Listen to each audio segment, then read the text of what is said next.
Today I'll be painting a Stormcast Liberator, but in a more grimdark style. I began from the blue details.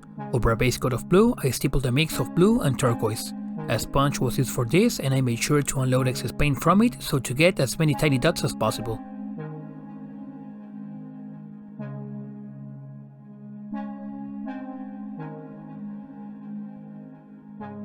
After going over all the surface once, I followed with another layer of stippling, but this time with pure turquoise. With that, a damaged texture look was achieved. I began from this step since it was the messier one. Moving on, any spillovers can be covered up. With the darkest metallic paint I had, I base coated the armor, except for the scale mail.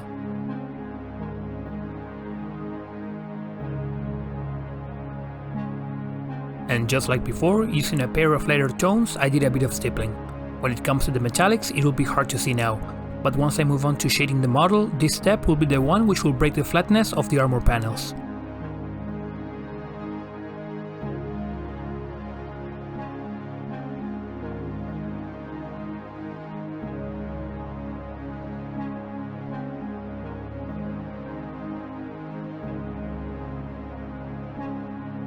Both the scale mail and hammer got a uniform base coat of a medium metallic tone.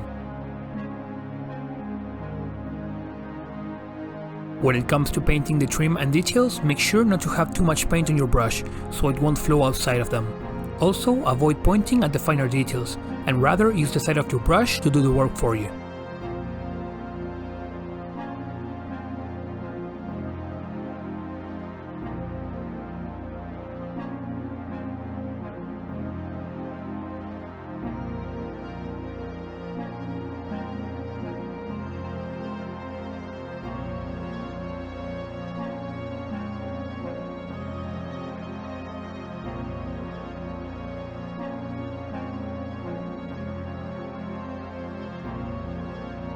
Having base coated the remaining details, it was time to darken the model and make it more grim.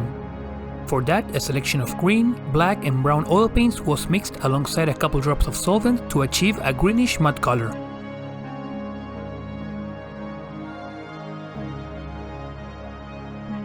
This was applied over all of the model, including the head had I chosen the helmet option, and left to sit for around an hour, so to give time for the solvent to evaporate and the paint to get a hold on the model. If you'd like to learn more about oil washes, my masterclass with all you need to know will be linked in the description. From here, we can follow 3 paths. With a dry Q-tip, the excess oil can be cleaned from the raised areas while still leaving some of the tinting on them.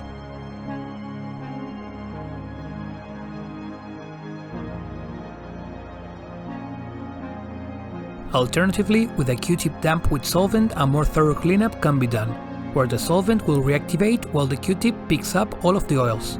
This can be modulated to create some streaking as seen here.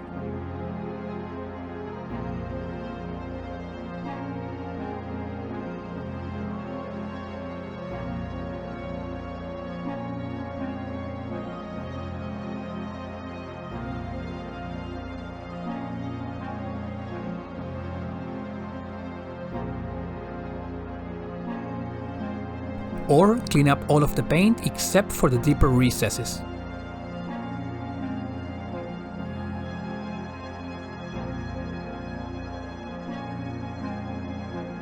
And soaking a brush in thinner, all of the paint can be reactivated and reduced to a thin wash. We just have to make sure to remove the paint from the brush as it is absorbed.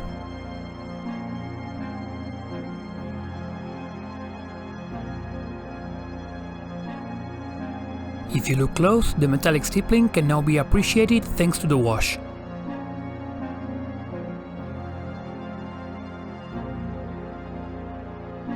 When it comes to my model, I did an all-around cleanup with a dry Q-tip before doing some selective cleaning with a damp one.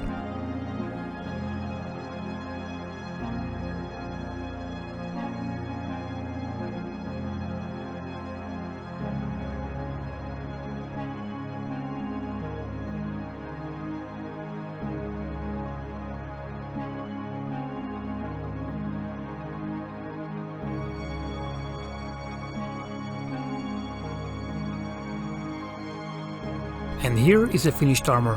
No highlighting required. just a texture base coat followed by a rich oil wash. And talking about texture, when compared with the hammer which got a single base coat, the difference is noticeable.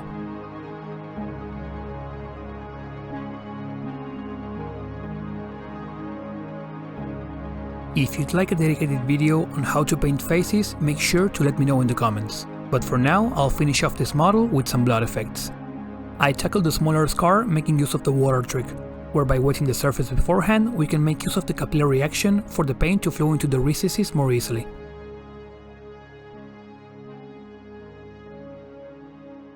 Moving on, I mixed a bit of black ink into the blood effect, and through the use of an old brush added bits here and there. This darker tone will represent blood that's drying out.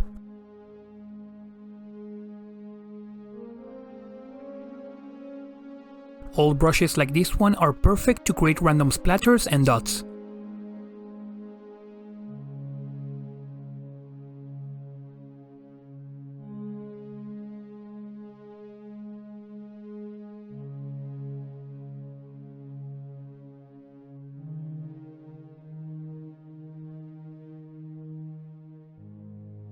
I finish off with some fresh splatters.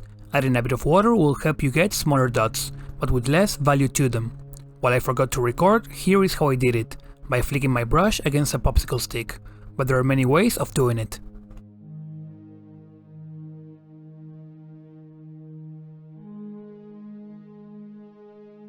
Like I said, the addition of water tuned down the intensity of the color, so I added a couple more using thicker paint.